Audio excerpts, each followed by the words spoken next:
الرحمن الرحيم. عن عمر بن الخطاب رضي الله عنه قال: بينما نحن عند رسول الله صلى الله عليه وسلم ذات يوم اطلع علينا رجل شديد بياض الثياب شديد سواد الشعر لا يرى عليه أثر السفر ولا يعرفه منا أحد، حتى جلس إلى النبي صلى الله عليه وسلم فأسند ركبتيه إلى ركبتيه ووضع كفيه على فخذيه وقال: يا محمد أخبرني عن الإسلام. فقال رسول الله صلى الله عليه وسلم: الإسلام أن تشهد أن لا إله إلا الله وأن محمد رسول الله وتقيم الصلاة وتؤتي الزكاة وتصوم رمضان وتحج البيت إن استطعت إليه سبيلا. قال: صدقت. قال: فأعجبنا له يسأله ويصدقه إلى آخر الحديث. Sayyidina Umar al-Khattab radiallahu anh narrated, one day while we were sitting with Rasulullah sallallahu alaihi wasallam, there appeared before us a man whose clothes were intensely white and whose hair was intensely black. No sign of travel could be seen on him, although none of us knew him. He sat down with his knees touching the knees of Rasulullah sallallahu alaihi wasallam, and he put his hands on his thighs. Then he said, "O Muhammad, tell me about Islam."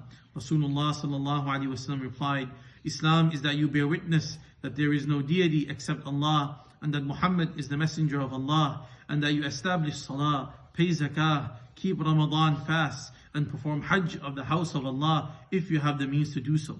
The man said, "True." We were amazed that he is asking a question and then confirming the answer. Commentary. This hadith, known as Hadith Jibreel, gives the definitions for Islam, Iman and Ihsan, which together comprise the deen. The incident reported here took place towards the end of the prophetic mission. It is as if the mission was being wrapped up through this most comprehensive introduction to the essence of deen. In this hadith, Islam and Iman have been defined as distinct terms. Islam in this definition is the act of the tongue and limbs, bearing witness to faith, performing salah and so forth, while Iman is the act of the heart, believing in the articles of faith. The purpose of describing them separately then is to emphasize their individual roles. But outward submission carries little weight if one's heart is not in it. Thus, Islam and Iman refer to two aspects of the same reality, and in that sense they are used interchangeably. A Muslim is one who completely submits to all the commands of Allah. The commands are many and vary by one's situation and circumstances. However, the five mentioned here are the most important because they are the direct acts of worship of Allah with the most general applicability. So we begin, respected brothers, we begin a new chapter.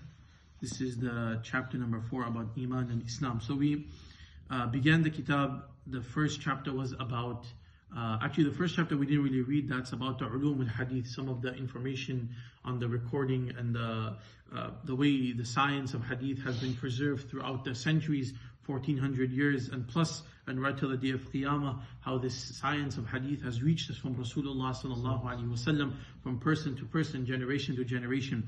So that was the first part. That's more of a technical discussion, so we left that out. Then the second chapter was about the pivotal ahadith, the very comprehensive, concise but comprehensive ahadith of Rasulullah sallallahu alaihi wasallam. We discussed some of them. And then the third chapter is about the fada'il and virtues and the manaqib and the superiority of Rasulullah sallallahu alaihi wasallam and the Sahaba radiyallahu anhum. So inshallah, I thought that we will come back to that chapter sometime in the future. The ahadith from here onwards, chapter number 4 and onwards, they seem more relevant and more important to us as of now. So inshallah, we will continue from over here. So this hadith, as is a lengthy hadith, and inshallah we will have to break it up into a couple of parts. This hadith is known, as the author mentioned, the hadith of Jibreel alayhi salam, because this person who came to Rasulullah sallallahu alaihi wasallam was actually Sayyidina Jibreel alayhi salam, but no one knew. Rasulullah sallallahu alaihi wasallam himself didn't know that this is Jibreel. Afterwards he knew. We'll read at the end of the hadith. Afterwards